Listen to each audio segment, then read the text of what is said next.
Good day, girls. Today we are going to study chapter 4 of Science 1, that is effects of electric current. In this chapter, we will study about an electric current flowing through a conducting wire, an electric current flowing through a resistor, electromagnetic induction, electric motor and generator. Now, energy transfer in an electric circuit. Your material is connecting wires, electric cells, electrical resistance, voltmeter, ammeter, plug key. Procedure: connect the circuit as shown in the given figure, that is 4.2. After taking, this is the figure, here you have to connect in this manner. Measure the, after taking the components with proper values, measure the current I, also measure the potential difference, that is VAB, because the wire is here, wire is here, A and B, wire is A and B.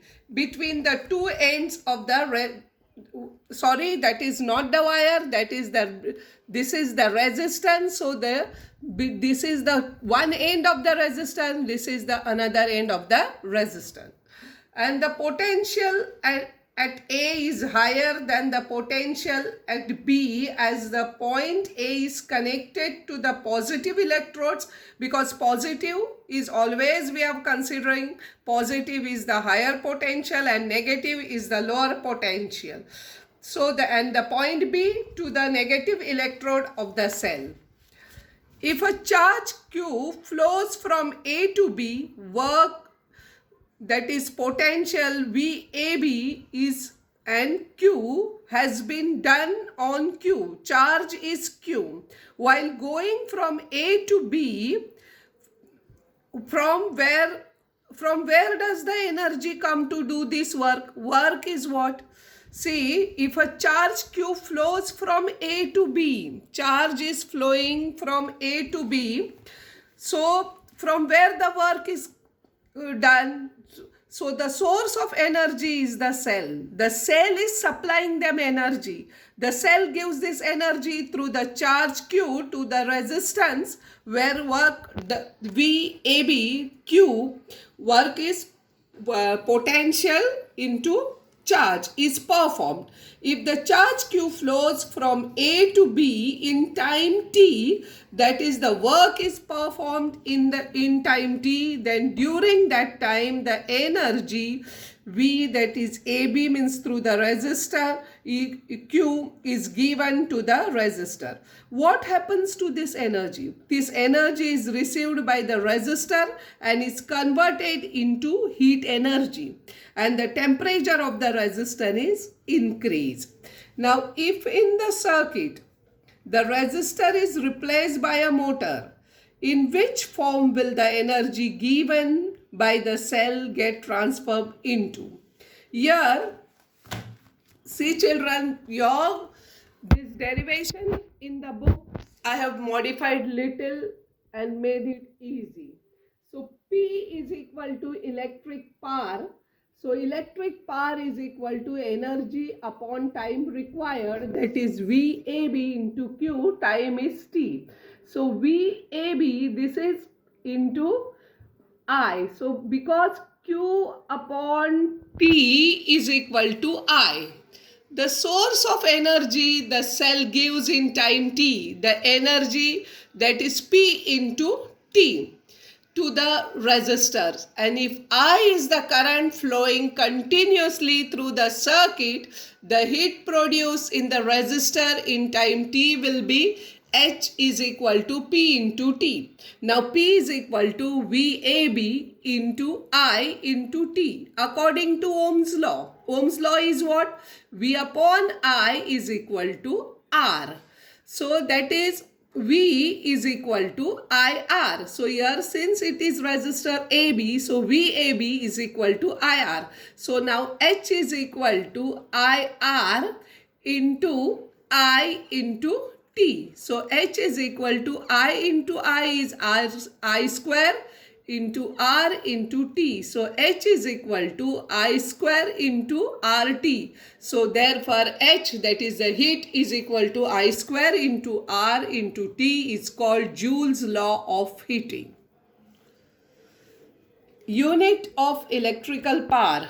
So electrical power is equal to VAB into I. Therefore, this is volt into ampere. So 1 volt into 1 ampere. So 1 volt means 1 joule upon 1 coulomb. Ampere means 1 into 1 coulomb into upon 1 second. So volt is equal to 1 joule upon 1 coulomb. Ampere is equal to 1 coulomb upon 1 second. Here just multiplying and we get that 1 joule upon 1 second, that is equal to watt. Thus the unit of electrical power is 1 watt. Heating effect of electric current. When a resistor is connected to an electrical circuit, heat is produced in it due to the current. This is known as heating effect of electric current.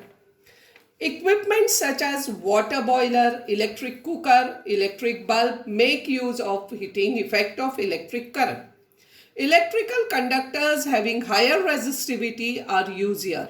For example, a coil made up of an alloy nichrome is used in an electric heater or cooker as a resistor, while a tungsten wire is used in an electric bulb because the current this wire gets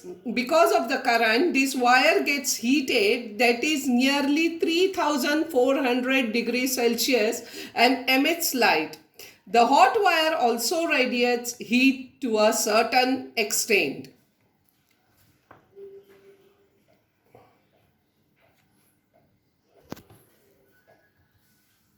Several times we hear or read about a building catching fire due to short circuit. Sometimes if we switch on an equipment in our house, the electrical fuse wire melts and the electrical supply shuts down. Let us discuss about the cause briefly. The home electrical connection consists of live, neutral and earth wires. The live and the neutral wires have potential difference of 220 volt. The earth is connected to the ground. Due to a fault in the equipment, or if the plastic coating on the live and the neutral wire gives away, that is plastic coating means insulation is gone. The two wires come in contact with each other and a large current flows through it, producing heat. If any inflammable material such as wood, cloth, plastic, etc. exists around that place, it can catch fire. Therefore, a fuse wire is used as a precautionary measure. If we have learned about fuse wire in the previous 9th standard, as soon as high current flows in a circuit, the fuse wire melts and breaks the circuit and any mishap is avoided. Many times, particularly in the summer season, huge electrical power is used in the evening due to home lighting, fans, air conditioner, use of electricity in shops, etc. As a result, excessive current is drawn from the transformer supplying the electricity, and if the capacity of the transformer is insufficient, its fuse wire melts and the supply gets shut down. Such events occur due to overloading. So there is a difference between short circuit and overloading. Short circuit means when the live and neutral come together, and overloading means too much of load comes on the electrical supply.